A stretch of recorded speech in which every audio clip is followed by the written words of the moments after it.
সুগন্ধির কথা মনে আসতেই চোখের সামনে ভেসে ওঠে ফ্রান্সের জৌলুসপূর্ণ প্রসাধনীর দোকানগুলো, যেখানে সাজানো থাকে বোতলবন্দি বিশ্বের প্রসিদ্ধ সব সুগন্ধি।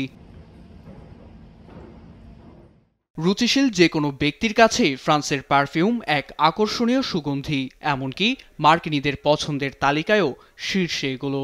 চাহিদার কথা মাথায় রেখে যুক্তরাষ্ট্রসহ বিশ্ব বাজারে ছড়িয়ে আছে ফ্রান্সের নামিদামি সব সুগন্ধির দোকান।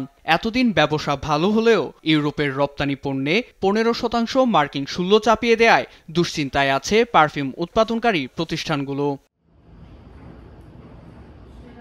90 বছর পুরনো ফরাসি সুগন্ধি নির্মাতা প্রতিষ্ঠান কোরানিয়া, যাদের বাৎসরিক আয়ের 25% আসে যুক্তরাষ্ট্রে রপ্তানি করা প্রসাধনী থেকে, ট্রাম্পের শুল্কের চাপে এ বাজার থেকে ছিটকে পড়ার আশঙ্কা করছে তারা। সহজলভ্য প্রসাধনীতে 15% শুল্ক আরোপ করে আমাদের বিপদে ফেলেছে যুক্তরাষ্ট্র। বাধ্য হয়ে বিকল্প উপায়ে ব্যবসা করতে হবে আমাদের।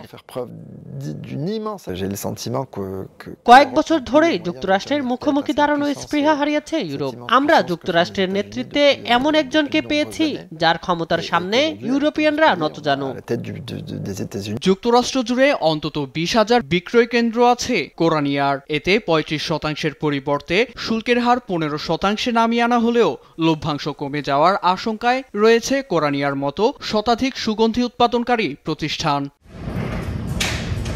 নীরব দাস, নিউজ ডেস্ক, দেশ টিভি।